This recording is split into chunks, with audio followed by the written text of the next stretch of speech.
sige. I-take na rito. Salamat.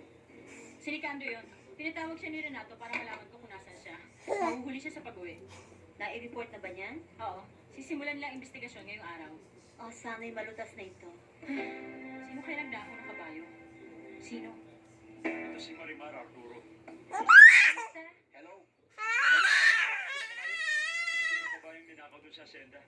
At nakangiti ka pa. Dapat nag-aalala ka. Dahil nag-report ang ipa sa mga polis.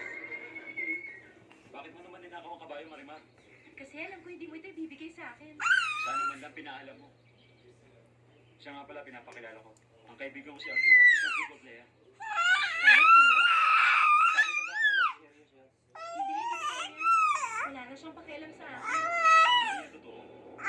Tinakot mo nga ako. Akala ko magpapakamatay ka. Mas mabuti. Eh ano ngayon?